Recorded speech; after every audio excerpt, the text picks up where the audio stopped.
வணக்கம் மக்களே, நான் உங்கள் சாரா. இன்றைக்கி நம்ம இந்த வீடியோவில் என்ன பார்க்க போகிறோம் அப்படின்னா, அதாவது நம்ம பக்கத்து ஏரியா நம்ம டிஸ்ட்ரிக்டில் நடக்கக்கூடிய கவர்மெண்ட் ஜாப் எப்படி நம்ம தெரிஞ்சு நம்ம அப்ளை பண்ணிக்கலாம் வீட்டில் இருந்தே அப்படின்றது நான் சொல்லித்தரப்போகிறேன்.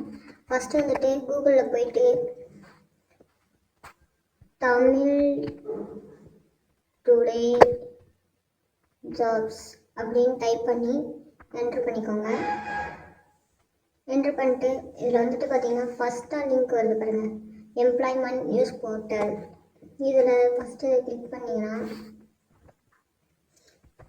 இதில் உங்களுக்கு எந்த மாதிரியான வேலையெல்லாம் அப்ளை பண்ணிக்கலாம், எந்தெந்த குவாலிஃபிகேஷன் என்ன, எவ்வளோ சம்பளம், எல்லா டீட்டெயிலுமே இதில் இருக்கும். இப்போ பார்த்தீங்கன்னா ஒரு ஜாப் எடுத்துக்கலாம். ஃபஸ்ட்டு இதில் வந்துட்டு கான்ஸ்டபிள் வேலை. இது வந்து 19/5/2026 கடைசி விண்ணப்ப தேதி. இப்போ உள்ள கிளிக் பண்ணிக்கலாம். பண்ணிவிட்டு உள்ளே வந்தோம் அப்படின்னா இது சென்ட்ரல் கவர்மெண்ட்டோட ஜாப்பு. அப்புறம் இதோட துறை வந்து சென்ட்ரல் ரிசர்வ் போலீஸ் ஃபோர்ஸ். காலியிடங்கள் வந்து 9195 இருக்குது.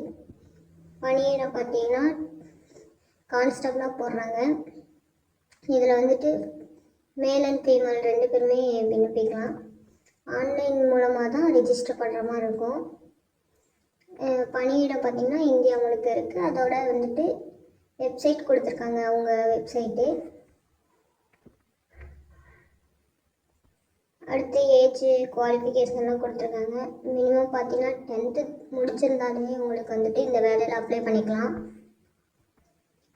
ஏஜ் லிமிட் பார்த்திங்கன்னா 18லேருந்து 20 வரைக்குமே இருக்குது, 27 வரைக்கும் இருக்குது. இதில் வந்துட்டு எல்லாருமே அப்ளை பண்ணலாம். எஸ்சி எஸ்டிக்கு 5 ஆண்டுகளும், ஓபிசியாக இருந்தால் 3 ஆண்டுகள் வந்துட்டு பண்ணலாம்.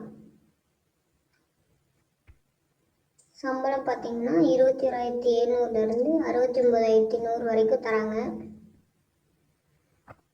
தேர்வு நடக்கும் முறை பார்த்திங்கன்னா கணினி வழியாகவும், அதுக்கப்புறம் உடற்தகுதி திறன் வச்சு எடுப்பாங்க. அதுக்கப்புறம் தொழில்முறை திறன் தேர்வு டெஸ்ட்டு நடக்கும். அப்புறம் உங்களோட டாக்குமெண்ட்டு, மெடிக்கல் சர்டிஃபிகேட்லாம் செக் பண்ணிவிட்டு உங்களை எடுத்துப்பாங்க. ஃபீஸ் எவ்வளோன்னு பார்த்தீங்கன்னா 100 ரூபா. யாருக்கெல்லாம் கட்டணம் இல்லைன்னா பெண்களுக்கும், எஸ்சி எஸ்டி, அதுக்கப்புறம் முன்னாடி இராணுவத்தில் ஒர்க் பண்ணியிருந்தாங்க அப்படின்னா அவங்களுக்குலாம் கிடையாது.